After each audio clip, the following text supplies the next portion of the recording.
دیکھیے، جہاں تک بنیادی طور پر دینی فرائض کا تعلق ہے، اس میں مرد اور عورت کے درمیان کوئی فرق نہیں ہے۔ نماز عورت پر بھی فرض ہے، مرد پر بھی فرض ہے۔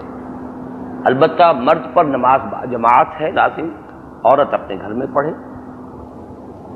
یہ فرق ہو جائے گا عورت اور مرد ہونے کے ناطے، لیکن نماز کی فرضیت ہے، اس میں کوئی شک نہیں۔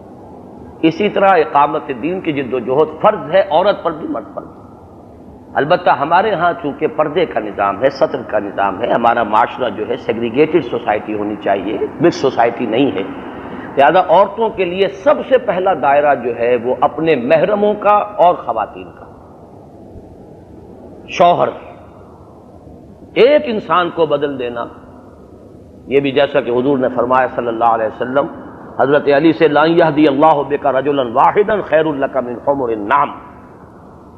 ایک آدمی کو بدل دینا جو ہے وہ بہت بڑی بات ہے۔ پھر اولاد، اگلی نسل، بھائی، والد، وہ محرم جن کی پوری فہرست سورہ نور کے اندر ہے۔ مردوں میں بھی یہ دائرہ ان کا ہے دعوت کا، ان سے بات کریں، بتائیں۔ خواتین کا دائرہ ہے، اس میں گفتگو کریں، اپنے قریب کے محلے میں بات شروع کریں، زیادہ باہر نکلنے والی بات جو ہے وہ نہ ہو، لیکن یہ ہے کہ ہر آبادی کے اندر جو ہے یہ حلقے قائم ہو جائیں۔ یہ لٹریچر جو ہے اگر آپ کو اچھا لگا ہے کہ یہ دین کی بات صحیح پہ پہنچا رہا ہے، اسے ان تک پہنچائیے۔ یہ کیسٹس ہیں، لوگوں کو چائے پر بلائیے، خواتین کو، یا یہ کہ مرد بھی ساتھ آئیں، وہ مردان خانے میں ہوں، چائے پلائیں اور پھر انہیں کیسٹ سنائیں کہ بھائی ہمیں یہ بات سمجھ میں آئی ہے۔ جیسے کہ جنوں کی بات ہم نے پڑھی، انا سمعنا قرآنا عجبا یہدی للرشد فآمنا بہ، ہم نے قرآن سنا، ایک قرآن مانتے تھے ہم، قرآن ہے ایک شے، اللہ کی کتاب، ہم نے قرآن سنا ہے، ہمارے دل کو لگا ہے، تو ہم چاہتے ہیں کہ جو شے ہمیں حاصل ہوئی ہے آپ کو بھی ہم شریک کریں۔ We want to share it with you. جیسے حضور نے بنو ہاشم کو 2 مرتبہ بلایا، کھانا کھلایا، تب دعوت پیش کی، تو آپ یہ کام اپنی اپنی جگہ پر شروع کر دیجیے۔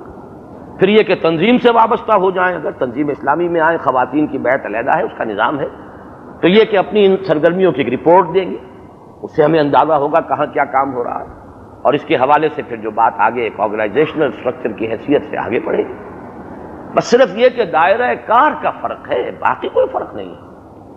باقی یہ کہ جب جہاد اور قتال کا مرحلہ آیا تھا، خواتین کو روک دیا گیا تھا کہ جب ستر اور حجاب کے احکام آ گئے، ان سے کہا گیا کہ تم گھروں میں بیٹھو اور تم اپنے شوہروں کی عزت اور ان کی اولاد کی حفاظت کرو گی، ان کے مال کی حفاظت کرو گی، اتنا ہی ثواب ملے گا تمہیں جتنا تمہارے شوہروں اور مردوں کو جہاد میں جا کر ثواب ملے گا۔